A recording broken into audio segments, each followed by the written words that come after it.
Hey, you. Yes, you. Welcome to the Fantasy Fiends show. I am your host. Oh, God. Andy, I had a joke, but I forgot it. And this is Andy Peliquin. He writes a few books sometimes in the erotica genre, obviously. And we are honored to have two awesome authors of the same series, which I don't know how that's done. That's got to be difficult. We have J.R. Mabry, who we're going to call John. John is his real name, but if you want to check out the books, it's J.R. Mabry. And we have Mickey Asteriou. Did I say that right? Asteriou. Asteriou. Oh, it's even better. It's got Asteriou. Is it Greek? Yes. Yep. It means of the stars. Oh, very cool. Don't look at my last name. Or it means Stephen in Greek. I'm not really sure. I've heard both stories.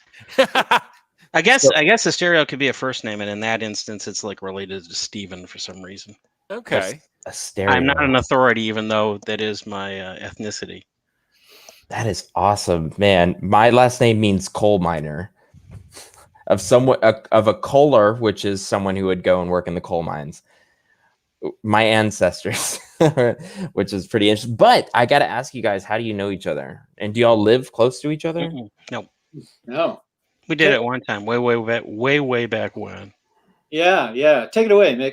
Tell the story. John keeps saying that we met in middle school, but I thought it was elementary school, like the last year of elementary school, and then we met in fourth grade. Really? Because I don't remember that. Yeah.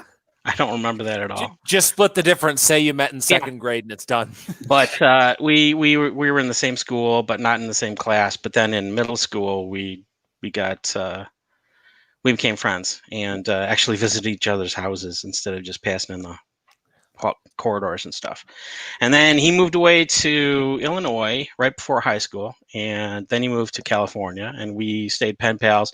We recorded audio skits and audio dramas that we mailed back to each other on cassette, and we would exchange short stories and poems. Although I think John wrote more than I did, and I don't know how far should I go on. That's basically how we met each other. Yeah, we were in the same neighborhood way back when, and then in the same school. And we were writers back then. We would write together, and we would write separately. And the writing was a little competition. There was a little competition now and then. At least there was on my part, because Mickey was a way better writer than I was. He keeps saying that, but that's wrong. You were totally awesome, and I was playing catch up. So it was you set a high bar, dude. Well, thank you, but you're still wrong. Wow, I got it, Stevie. This is goals for us. This is how you and I are going to be when we're a few years older. I'm so sorry I haven't sent you poetry yet, Andy. I'm so sorry. Wow, I've sent all of yours. I've sent all of your poetry erotica straight to spam and to Rebecca. Honestly, yeah, send it to Rebecca. That's very important. But I have to say, some of the poetry was serious, but most of it was doggerel. I mean, intentional bad poetry, just silly poetry. Very fun. Yeah. I love silly poetry. I actually wrote bad poetry into one of my series because it was such a fun cover for the secret messages the guy was trying to hide. But so I basically got to write these long stanzas of just the worst poetry possible, and it made me laugh so hard the whole time. When I asked how you guys knew each other, that's a story I was not expecting. It's so innocent, and like it could be a movie, you know. Wow, that's a story you should write. But again, like, people who are friends at such a young age, they usually don't remain friends, especially if they don't go to high school together. And there was like a long period where we just fell out of talking to each other, but I mean, we still remained friends the whole time, and then kind of got reacquainted when John started publishing his Berkeley Blackfriars series. Wow. And John, do you mind if I say what your career is? Oh, no, not at all. Okay, so besides a writer, you are a spiritual guide or a spiritual teacher, and you teach at seminaries. You can probably speak for yourself on this. I pastor a couple of churches. I teach seminary. I direct a graduate program in spiritual direction, and I do spiritual direction, spiritual guidance as well. And then I run the publishing company as well. So all in my spare time. Wow, I'm pretty spiritual myself, and I always give like when we're talking religion on the podcast, I always enjoy talking about Satanism, which is what I'm just kidding. John's like, oh, my heart. No, dude, I can go there with you. I know a thing or two, and we can chat. Actually, I would be interested to pick your mind on Satanism, because I met a guy who was Satanist. Yeah. And he was the nicest man I've ever met. He was so kind. He gave me a free coffee, and I asked him about his ring. He was like, "Oh yeah, I'm from the Church of Satan." I'm like, "Satan has a church?" I didn't know. But anyway, I always end up bringing up Satanism, Andy, and it's scaring me. Well, my PhD is in world religions, so I love discussing pretty much anything in that realm. And so hit me up after the show. And yeah, Dr. John. We'll have a Zoom beer. Yeah, that is so cool. And Mickey, so we have John, who is the spiritual guide. Mickey, are you? I'm guessing a lawyer. No, I'm unemployed right now. I was in video production for different companies. Originally in local cable, but local origination, not public access. We were paid to video record events and stuff like that, football games, a lot of football sports. And then I worked on video production for Ford Motor Company with their satellite broadcasting to dealerships. They would teach classes to the dealerships and mechanics, and I oversaw that. I was part of the team that oversaw that. And since then, I'm unemployed. You're a camera guy, right? Or editor? Well, yeah. Okay. All different positions, but never the big ones. Never director or anything like that. But on the crew of different video productions. Are you in California? Cool. No, I'm in south of Detroit. Okay. You are in the same house that we used to play in. Yes. Yep. Wow. But I'm in Oakland, California. I've been in this house for 50 years. 50 years. Yeah. Wow. 50 so even. out on Tuesday. I always heard Detroit was dangerous. Well, we're half an hour away, so it's perfectly fine. Yeah. But you can hear the screams late at night when it's really quiet. I don't know if you're joking or not. That's the thing. I'm joking. I'm joking. Awesome. Well, guys. I'm in Oakland, and I hear gunfire every night. Really? Yeah. Oakland. I've been to Oakland, California. I'm from, well, not from, but I lived in Los Angeles for a long time. Mm-hmm. But awesome, guys. We have an amazing a show episode, podcast episode, wherever you're listening, watching this from. And first of all, John, Mickey, whoever wants to talk about it, but what is your series about? Because what I'm looking at here is epic fantasy, steampunk, Cthulhu space opera, which is just awesome. You want to It's all your fault, so you go. All right. So my original idea for this series was, what if all of the races in the Lord of the Rings had their own planets and spaceships? Right. So we started kind of patching that together. So the elves have 3 planets, and the dwarves have 2 planets, and human beings have 1 planet. And the elves' spaceships are very Star Trek, very futuristic, very sleek. And the dwarves and humans kind of collaborate, and their spaceships run on coal. So because they don't really have any technology to speak of. I mean, it's very it's very kind of medieval, late Renaissance kind of technology, and so yeah, their spaceships are made of copper, and they belch smoke the entire time, and they shake like hell the entire time. And so that was kind of the basic idea. And then we kind of brought the Cthulhu element into it, that the Dark Lord is actually a planet-eating elder god, one of the great old ones, and who 1,000 years ago was banished from this universe through by the summoners, through the prison stone, and the prison stone has now been found. And I mean, spoiler alert, it is destroyed in the first book, which allows the Dark Lord to slip back into the universe and reassert his sovereignty over it, to great screams and bloodshed and all of that. So our hero is a half-orc kind of character, is a halfling kind of character. We call them a half-orc, so kind of hobbitish.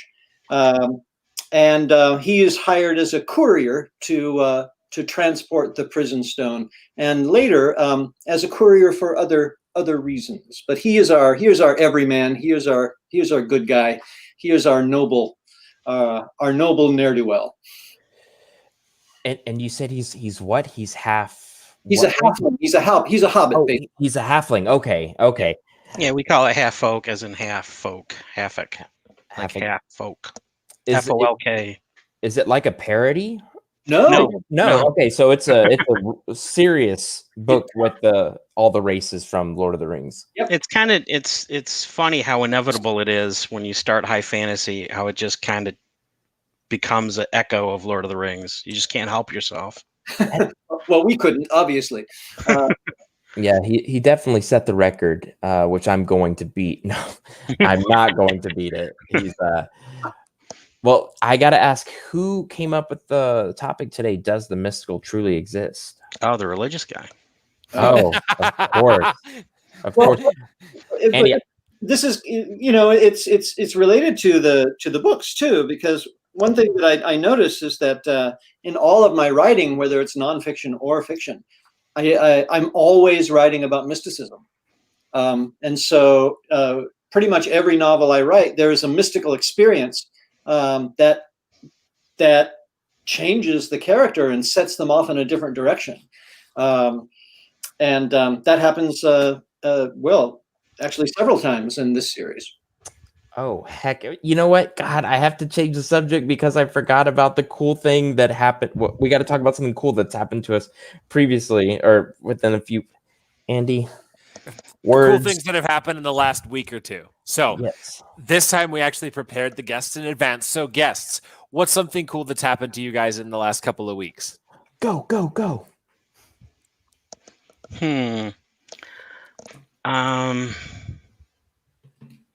It's rather mundane. It's just we had our driveway redone, so that's over.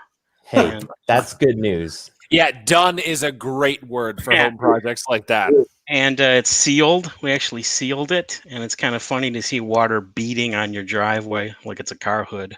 But it looks great, and the cars are back in the garage. So woo! Let's talk concrete. Let's talk concrete. Dude, that is so domestic. It needed to be done. It was breaking apart. John, what about you? Well, I sing in a couple progressive rock bands, and my about 4 years ago I started a solo album, and then my two bands kind of kicked in, and so I put that aside, and now both of those albums are pretty much in the can, and I can come back to my solo album. And so I went back into the studio this week, and it felt so good because to be out of the house and doing something new and something creative and making some music. It was awesome. That is very cool. Now I have to ask, is there anything that you don't do? Like anything you're not good at? Plenty. Yeah.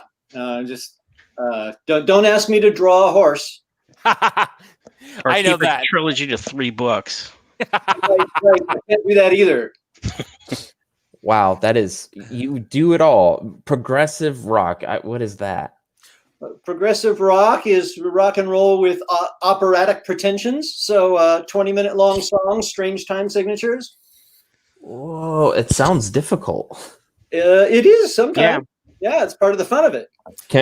Queen would be an example of that, right? Queen is yes, Queen and the band, yes, and Emerson, Lake and Palmer, and Yeah. Pink Floyd, Genesis, old Genesis. Interesting. Very nice. Can we know the name of your band, or do you want to keep that secret? Oh, no. You can look up Mind Furniture or Metaphor. Mind Furniture reminds me of that band Cake. I don't know if you've heard of them. Yeah. Cake. I love Cake. But awesome. Well, Andy, let me guess, are you finished with book 36? No, started book 10. Book 10. Okay. And I started it yesterday. I'm 6 chapters into it. That's about 14,000 words. And it's been so much fun to write. It's some new element that I have not had before in the story. So bringing it in has been so much fun. Another piece of awesome news. So I mentioned a couple of weeks ago that I got a kayak, and I was super excited about using it, but it was a 10-foot kayak, which is too small for a person of my size. It was 11 feet tall. Yeah, exactly. But 2 days ago, or actually it was yesterday, someone's traded with me. Someone on Facebook Marketplace, wow. I posted it, and they traded it up. So I traded up for a 12-foot kayak. Not new, but in great condition. And so now I have a kayak that is able to handle my size and my weight. And this weekend, I am going to go and enjoy one of the marvelous lakes of Canada around me. So I'm super excited about that. It's been the thing that I've wanted to do all year is just hit the lakes, because I love being out in the middle of the lake. I've got my book going on in my ear. I'm rowing. I'm getting exercise. It's sun. It's cool. It's awesome. So I'm super happy for that. Very cool. Man, that is some awesome news. I was hoping you were going to say you sunk. Oh, I didn't this time. So the first time that I took a kayak out this year, it was too small, and the drainage bung that stops water from, like, that you open to drain it, it hadn't been put in properly. So the whole time I was kayaking for like an hour, the back was getting full of water, and there was water slopping over the sides as well. So yeah, about an hour and 20 minutes into my trip, it was totally full of water. And so it tilted over. Thankfully, I was like 100 meters from the shore, so I just had to, swim it there. But that was definitely an experience that I hope never to have to repeat. Yeah, because it was a friend's kayak, and I was thinking, oh my God, I've got to now go and tell this friend, your kayak is now sunk in the middle of this lake. The first time that I borrowed it, that was really, I'm not worried about, sinking or anything. The lake was, 10, 15 feet deep, and I could swim fine. But it was the idea that I'd have to go back to my friend and say, hey, your kayak is now gone because I tipped over. So that was not a fun day. Well, I don't have, my news is exciting for me, but I'm hoping it'll be more exciting for the people who read my stuff. And I've decided that I do want to write Ninja and Fox, which is something that I don't think will sell very well, but it's something I keep dreaming about. And I had a dream a couple nights ago. I will say I took NyQuil before I went to sleep, so that's probably had something to do with it. But it actually goes perfect with this episode topic. Is I do feel that a spiritual something will guide you in the direction. I'm Christian, so of course I believe that God answers prayers and pushes you towards the right decisions. And in fact, that's the number one thing I pray for, is just guidance, because I am a stupid human being. I am the lamb. So I had this dream that I was putting this series on Royal Roads Legends and Wattpad. So that's what I'm going to do. And if it's popular, I'll take it down and then I'll sell it. Cool. So cool. Yeah, Ninja and Fox. So keep an eye out. I'm going to write it slow and release like a chapter every week. So it's just a passion project, which I lost that sense of passion. No, I didn't lose the sense of passion for writing, but it's been a long time since I sat down and just wanted to write, not worrying about word count, not worrying about money. It's something I really want to do. So that's my good news. And I finished book 3 today of I Am Mech. So, hey, is that the end of the series? Or are there more? Jonathan wants 6 books, and it could be up to 9, because it is Jonathan's second most best-selling series. So wow. After Forsaken Mercenary. So awesome. Yeah, I'm actually about to start getting paid for it, which is nice. But it's been great working with Jonathan. But I can't believe I interrupted John when we were talking mysticism. So I'm going to bring us back with a question. Do you believe that mystical stuff can happen, John? Are we talking mystical creatures, mystical powers, a mixture of both? Well, I define mysticism as the pursuit or the enjoyment of union with the divine, or with a larger self of some kind, right? And that can take any number of forms. And I honestly believe most people have mystical experiences of one kind of another. And I think that often people don't recognize them as such. I think because they don't know what's happening to them, and maybe some people panic a little, or think that maybe I'm just sick, or they wait for it to pass. But I think that if mystical experiences are ignored, that another mystical experience will eventually happen, and it'll be stronger until it gets your attention. Do you think so? Now, just out of curiosity, and now that I know you have a freaking PhD in this stuff, I gotta ask my questions. Which, so if we ignore these mystical experiences enough, does that lead us to bad things like death? If we're not listening, and is this intuition that the mystical experiences are coming through, or intuition? No. I think the most well, I mean, I suppose it could be. It could be kind of more of a psychic knowing or something. But I think the form that it most often takes is an experience of unitive consciousness, of being one with all things, or with another person, or something like that.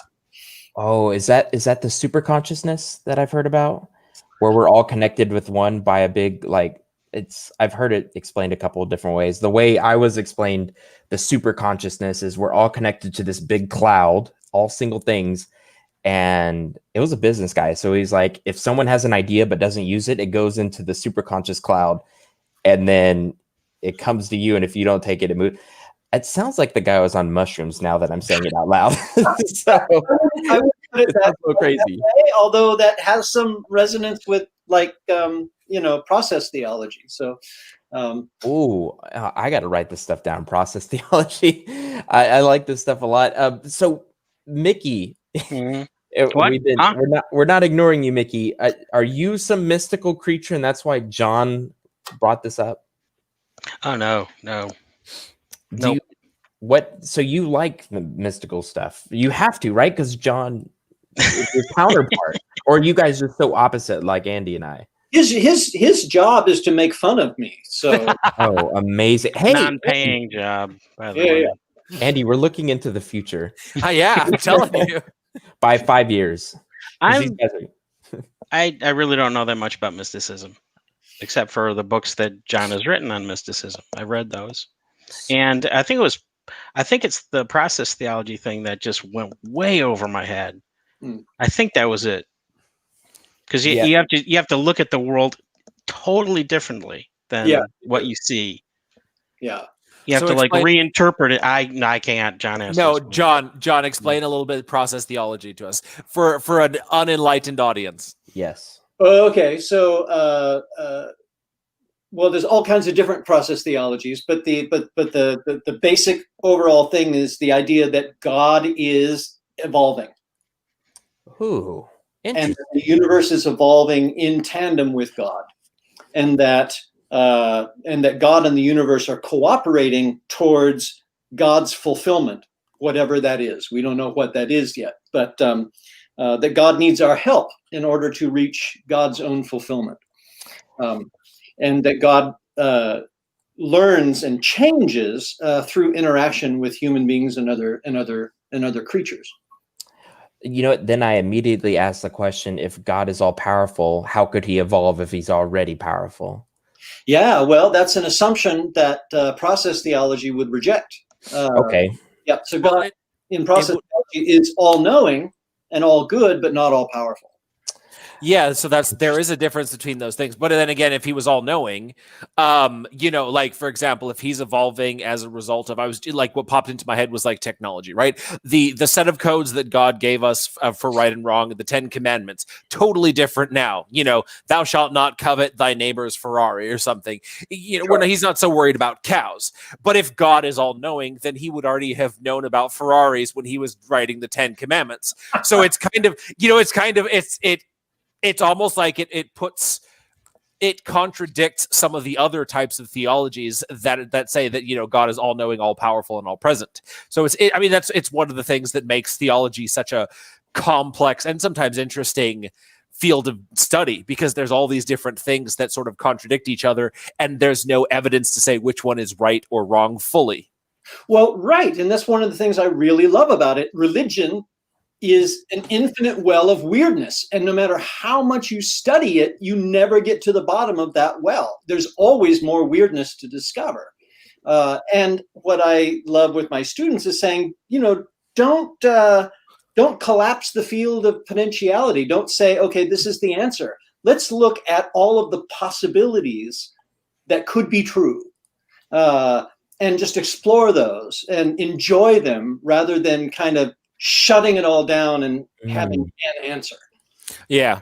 I just learned yesterday about this thing called Pascal's wager. Uh-huh. Yes. Where Pascal says, all right, there's no evidence that there is a God, and there's no evidence, like by evidence, I mean like concrete, tangible, hard proof, right? There's no evidence that there is, and there's no evidence that there's not. But if I believe in a God and act like it, I'm going to heaven. Whether if he exists. If he doesn't exist, nothing bad's going to happen. Now, if he does exist and I don't believe in him, I'm going to hell. And if he doesn't exist, nothing bad's going to happen. So the best solution is simply to pretend and act like God exists on the off chance that he does. And it was such an interesting thing because it demands this sort of suspension of reason, and it's the most logical explanation for it in a way. It is. I had to write a paper on that guy because he was French, and so I had to explain all of that, but in a second language, which was extremely difficult. But something that I learned is that Pascal's wager is impossible, because if someone truly doesn't accept Jesus Christ into their heart, it's not going to work. So you have to truly jump over that fence, I would say, and you'd have to truly believe it. But the wager is extremely interesting, right? So the safer option is to believe. Yeah. And then you're getting into greed, like that's all you want out of it. It's not the connection. But when I saw the topic today, I was thinking werewolves and Loch Ness Monster. This has nothing to do with that kind of mystical? Nope, not really. Okay, because I was gonna say, like, do you believe in werewolves? Vampires? No, not so much. No? I mean, great fantasy. Well, what is it? Vampirism? Isn't that couldn't it be considered a religion by some people? Oh yeah, it is. I think there certainly are some people that follow that as a religion. Yeah, I call it a fringe religion, but sure. Yeah, I feel like it's more of they don't fit in anywhere else, so they just kind of follow this mold, even though they don't truly believe it, just to feel a sense of acceptance. Well, people find community where they find it. Like bronies. Bronies? What is a brony? Oh, Andy. Oh, you child. Yeah. Don't Andy. tell him. Don't tell him. Have him go Google this. Turn off your safe search. Yeah, no. Just Google it so we can all enjoy the look of what? Right now? Yeah, right now. Fine. Tell it. And I'm not making fun of people who are bronies. I do think it's funny. I guess I was. Sorry about that. No. We should make fun of them. What is it? There's this meme that says we should bring back bullying. It was like this little girl who's pretending like she thought she was a horse. It was like, we should bring back bullying. Oh, God. That's terrible. Now, people are mean. Dragging it back to the conversation, Yeah. do miracles fall under the category of mysticism? Good of question. mystical, right? Can do. Yeah. Yeah. So then this begs the question. I'm going to take the stance of cynic just for the heck of it. Sure. Right? Go for it. Just because Stevie's a believer, Mickey, seems not to really care either way, and you're you're an expert. So we're gonna play the thing of cynic. Do miracles actually exist, or are they? I mean, potentially they could just be a series of random coincidences and happenstances. For the most part, I will grant that there is maybe 1 in 1,000, 1 in 10,000, 1 in a million, where the impossible happens. There is no possible scientific explanation, so that could be a miracle. But on the daily, do miracles happen? Do you think miracles happen? Oh, well, I'm kind of in the same camp as you. I think that there's usually a good explanation for most of them, and for some of them there's not. And what are you going to do with that? Yeah. So as a believer, I tend to think they can happen, but I also think they're pretty rare. Yeah. Whereas mystical experiences of oneness, I think are extremely common. Okay. So would say, again, a little bit more scientific devil's advocate, would say a really good like ayahuasca or mushroom trip count as mystical, in the sense that because through some substance it is creating the sense of connectedness, or sort of like a transcendent experience? Would you consider that mystical?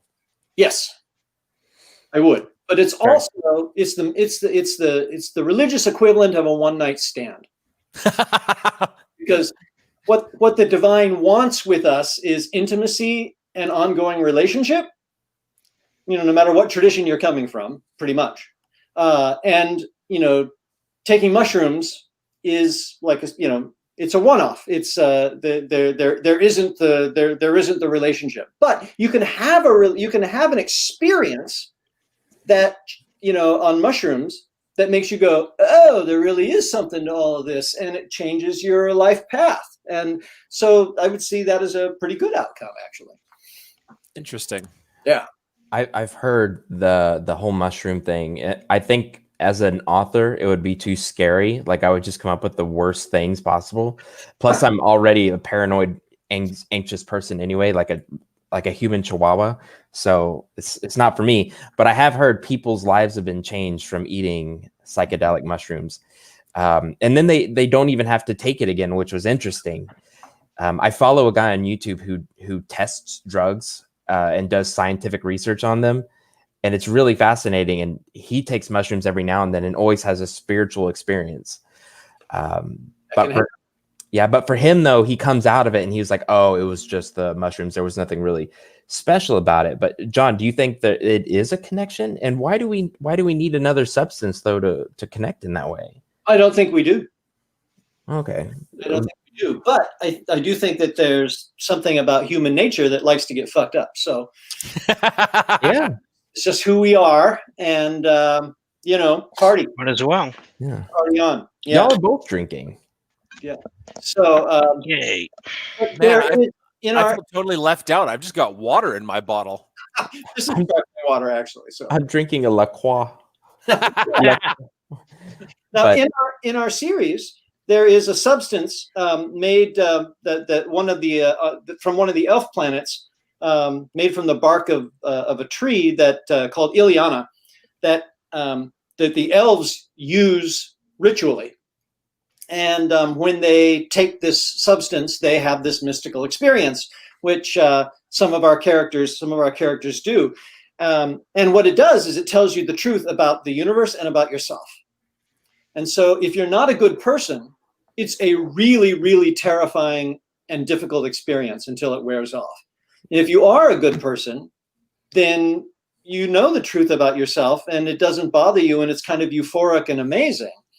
And so they decide, is it giving too much away to say what we do with Ileana?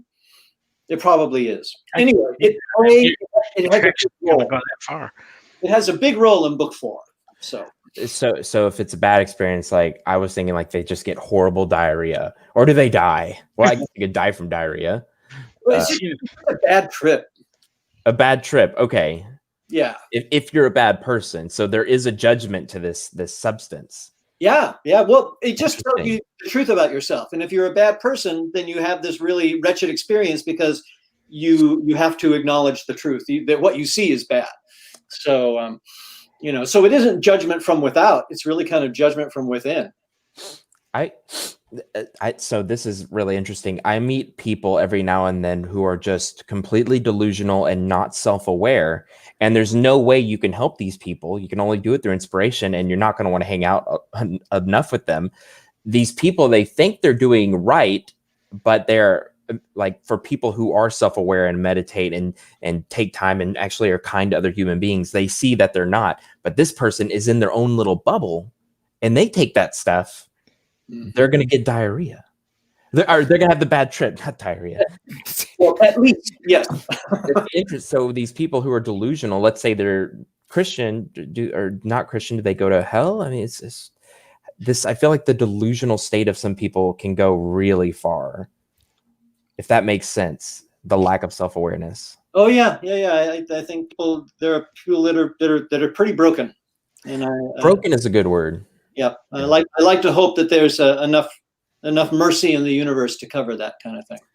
Yeah, I got you. And you know what? I did look up your band, Mind Furniture, and the music is really good. Cool. It's interesting. I really like it. It's the artwork. Go check it out, people, if that's okay, John. Totally. You can find it on YouTube. They have their 2 albums, I believe, up there. So that's really cool. But awesome. Andy, do we need to get into the reading? Yeah, we do. Okay. So regulars to the Fantasy Fiends show will know that this is usually the time that we're like, so who wants to read what part? But curveball, we prepared all of this beforehand. So we are ready to go right into, as Rebecca would say, to slide right into the reading. So you all know someone's popping a drink. I was going to make a nasty joke, but I was like, filter. That's what Lisa and I call it now. I go, oh, filter. And she goes, now you're being an adult. Now you're being a proper adult. If there was a dwarf in this scene, I would totally have been reading it. But because there are no dwarves, I will be doing the narrator. So are you ready, gentlemen, to read? I am. I am a bird. All right. Here we go. As he approached the man's table, and it was clear that it was a man, for as he got closer, he could see the rounded ear of a human, not to mention the stubble of beard. The man was used to shaving, Ellis could see, but hadn't done so for a day or two. Elves didn't grow facial hair, nor hair anywhere on their bodies, save on their heads, or so went the old wives' tale. Ellis didn't know if that were true, but the few elves he had caught glimpses of in Rory were always smooth of face. The man's eyes flitted up and met his own, and he gave Ellis a curt nod of recognition. It was only then that Ellis knew who it was. Osha? The summoner was not wearing his hat, and he had a cloak thrown over his robe, so Ellis did not see the stain on his shoulder. As he drew nearer, Ellis saw Jack sitting on the bench beside his master. Sit, my little friend, Osha said, his swarthy face brightening in welcome. Did you... Ellis fished the note out of his pocket. It was from me, yes. I do not know which of these crazy... Oh, sorry. I do not know which of these cozy half-holes you live in, but I met a boy who swore he could find you. And find me he did, Ellis said. He placed his pint on the table and slid into the seat across from the summoner. Truth be told, I was right nervous about who might show up, so I'm relieved to find it's you. Don't relax your guard too much. Osha looked around warily. There are dark forces afoot. Make no mistake. Dark forces, sir? I'm afraid I don't know what you mean. Osha's face fell into a compassionate look. And I hope you will never have to know, but that seems unlikely. Ellis blinked, not sure how to interpret what the man was saying. Summoners are queer folk, he remembered his Aunt Tully saying more than once. Most people were on their guard around them, if they met them at all. But Osha had rescued him and had brought him home. If not for the summoner, he might yet be rotting in a dwarvish prison. He shuddered at the thought. But there is no need to pounce on the carrion like a buzzard. We have ale before us and music to gladden the heart. I fear our hearts will need much gladdening in the days to come, so let us not forsake the gifts of the hearth while we have it. Tell me how it is with you since your return from Ultramark. Ellis had forgotten his troubles for a moment, but now they came rushing back. He quickly told Osha about his dashed hopes of being postmaster. He saw the summoner's brows knit together in concern. What a disappointment, my young friend. I am very sorry for you. Beer! Jack ejaculated. Do you think that's wise? Osha asked the bird. Beer! Jack repeated. OSHA pulled a small wooden bowl from some secret pocket inside his robe and poured some of his own ale into it. He put it down on the seat beside him. Jack instantly dipped his beak into it. The thing that hurts most, though, isn't not getting the job. Ellis continued. It's the not being well thought of, if you know what I mean. I try very hard to do everything right, to make people happy. I just want people to like me. OSHA pursed his lips and nodded slowly. He leaned over the table and said in a low voice, The problem with wanting to be liked is that you can't do anything hard. Do you think as postmaster you could make everyone like you? Not a chance. You'd have to fire people, reprimand them, demand things from them that they wouldn't want to give. How would you do that without ruffling some feathers? Jack cawed. Shh. OSHA commanded. It is but an idiom. He turned back to Ellis. You could not be postmaster and be liked by everyone, just as you cannot be a good courier and please everyone. Listen, my friend, and I'll tell you a great secret. Ellis leaned over the table too, cocking his head to hear better over the din of the tavern. The truth is, you cannot control how other people feel. Not even a summoner can do that. You can't. No matter how hard you try. And if you try too hard, well, then you'll have no energy left for anything that matters. Mr. Sunderland, you don't need everyone to like you. You need to be the sort of person that you yourself respect. Some people will like that, and some won't. And you must be at peace with that. Ellis blinked. You don't look convinced or happy. OSHA noted. I'll need to think some on it, sir. The summoner nodded. Good lad. Brooding is good for the soul, I believe. Yes, sir. Ellis took a sip of his ale. Begging your pardon, sir, but we don't see many summoners in the Dale. What brings you hereabouts? Fire! Jack said. Everything is about fire with him lately. OSHA apologized. What does it mean? I shudder to think. OSHA pulled a small flat case from his robe. Ellis marveled at what other wonders the robe must contain.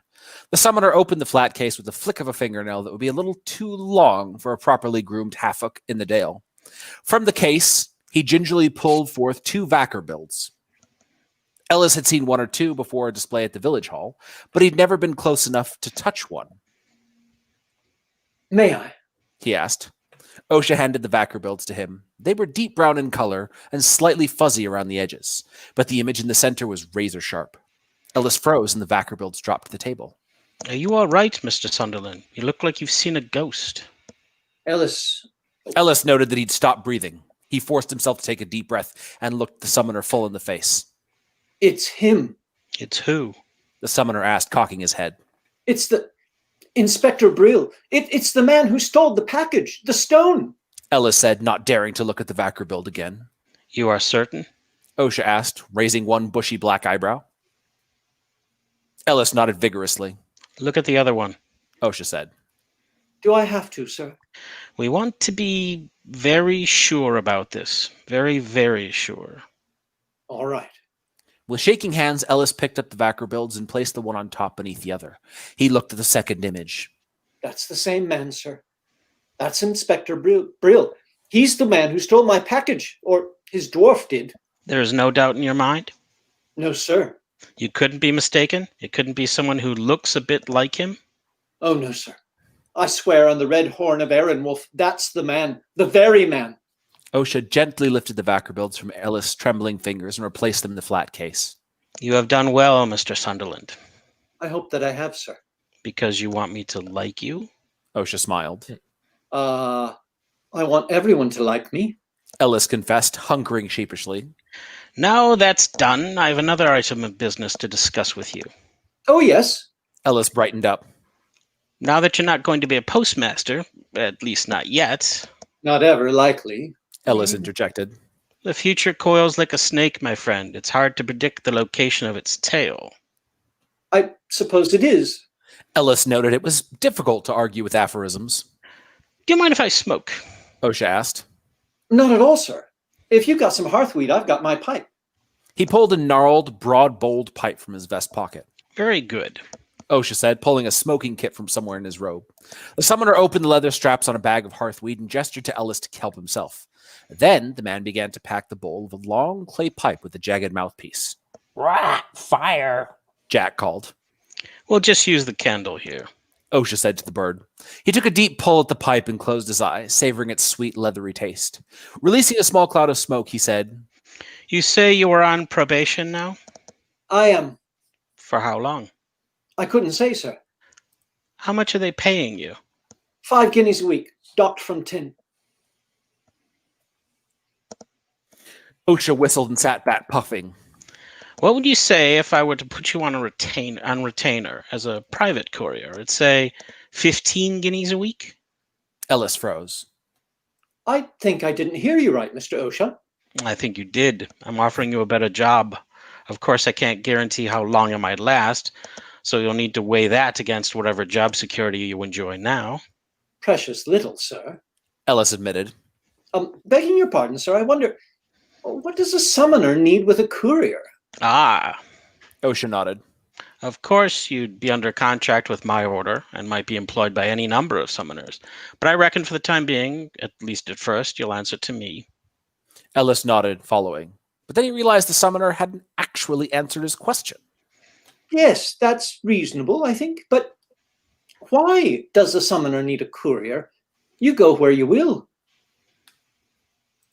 Ellis lit his own pipe. OSHA smiled. Do you know this song? He asked, and then began half singing, half speaking. Linnigan, Linnigan, more fit than fat, more dog than cat, more coat than hat, his vest made of sable. Linnigan, Linnigan, foe to none, friend of the sun, already won, eager and able. Linnigan, Linnigan, moves through the trees, nobody sees, entirely free, sleeps in the stable. Linnigan, Linnigan, light on his feet, merry and meet, always a seat at the common folks' table. Ellis sang the last line with him. Of course, sir. Every half-Oaken primary school knows that one. I need someone who is a foe to none, someone who can move through the trees, someone light on his feet, you see? I'm not sure I do, sir. OSHA sighed. Let me speak plainly, Mr. Sunderland. Ellis, would you do me the honor of allowing me to call you by your given name? I would be very pleased indeed, sir. I'll make you a deal. I'll call you Ellis. You stop calling me sir. Can we agree to that? Yes, sir. OSHA smiled.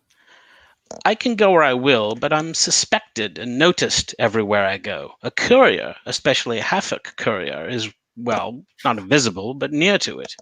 Ellis nodded. People think we're beneath them. Men do. And dwarfs.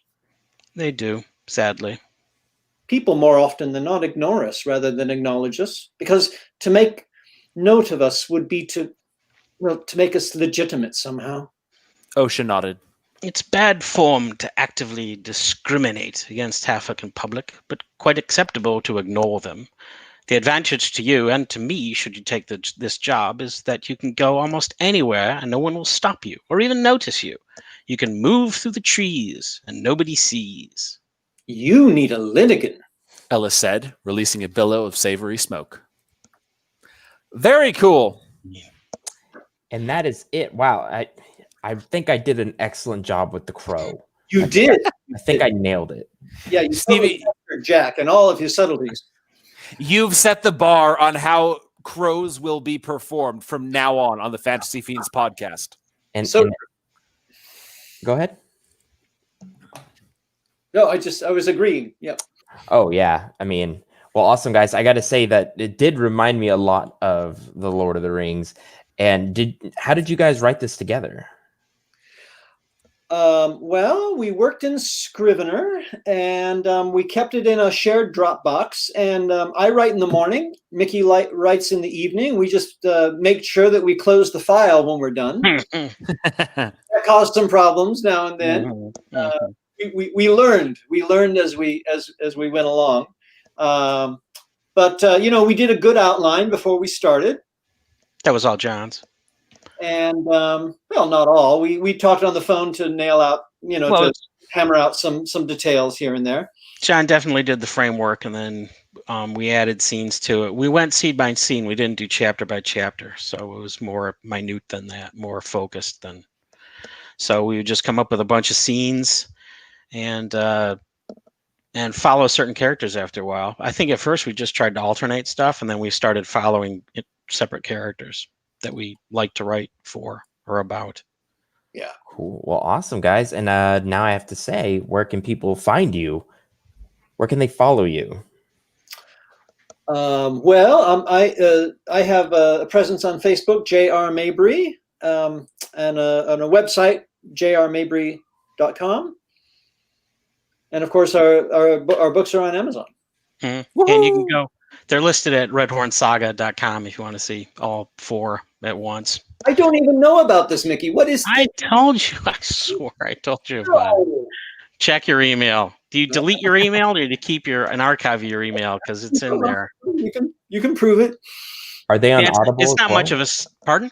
Are they on Audible as well? No, not yet. No, because they're so long. They're like they average about 500 pages per book. I just couldn't afford to. I just couldn't afford to do it. Whoa, that long books do well on Audible. Yeah, I imagine they do, and I hope to get to it. But it's quite an investment. I did a previous science fiction series, and it did well. So it's definitely on my wish list. Awesome. Well, guys, Andy, is that everything for this week? I think we lost Andy. Did we lose Andy? I was wondering. He went pretty quiet. Andy, so satisfied with his narration that he took off. He looked. Oh wow, my work is done here.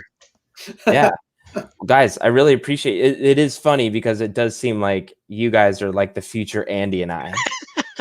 Oh God, I hope not for you. For your sake. There he is. While you can, flee. Where'd you go, Andy? We can't even. Not totally back. He's still in the netherworld. It's actually a loop. It's a video loop to make it look like he's with us. We can't hear you. Andy, you want me to just go ahead and turn it off? Nicely timed. Okay, awesome.